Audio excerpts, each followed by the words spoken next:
Hello viewers, today's take on US politics. President Joe Biden will arrive at Chinese leader Xi Jinping's doorstep on Sunday, with a deal in hand to draw yet another one of China's neighbors closer to the United States. In just the last 5 months, Biden has hosted the Philippines president at the White House for the first time in over a decade. He has feted the Indian Prime Minister with a lavish state dinner, and he has hosted his Japanese and South Korean counterparts. At each turn, Biden's courtship and his team's steadfast diplomacy have secured stronger diplomatic, military and economic ties with a network of allies and partners joined, if not by an outright sense of alarm at China's increasingly aggressive military and economic posture.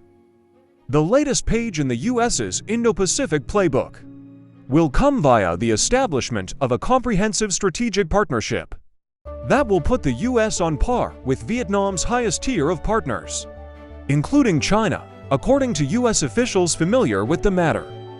It marks a new period of fundamental reorientation between the United States and Vietnam, a senior administration official said ahead of Biden's arrival in Hanoi, saying it would expand a range of issues between the two countries.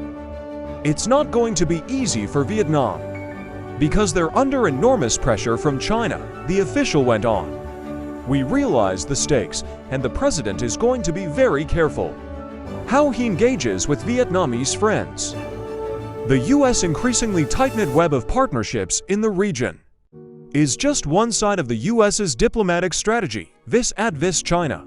On a separate track, the Biden administration has also pursued more stable ties and improved communication with Beijing over the last year.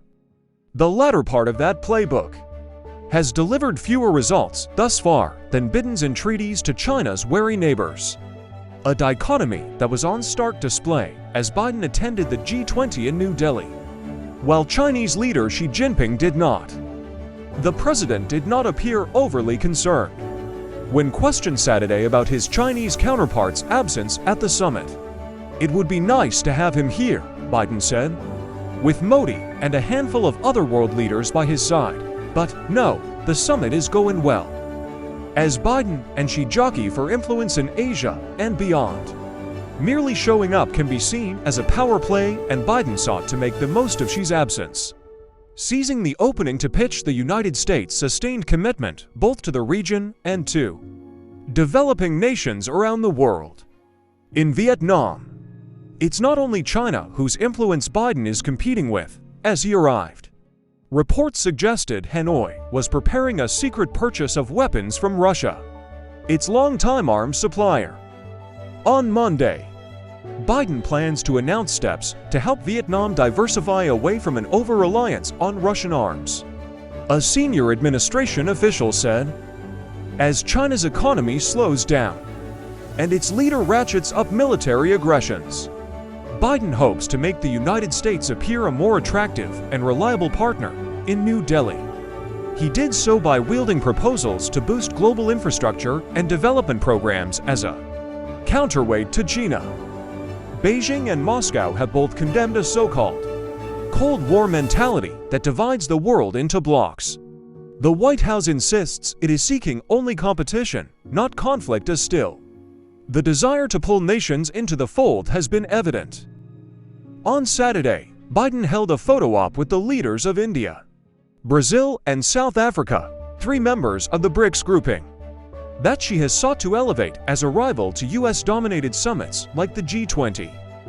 If there is a risk in that approach, it is leaving nations feeling squeezed by rival giants. For Biden, however, there is an imperative in at least offering poorer nations an alternative to China when it comes to investments and development. The trip was still being finalized when Biden revealed during an off-camera fundraiser that he was planning to visit. The remark sent the planning into overdrive. Thanks for watching, and please subscribe.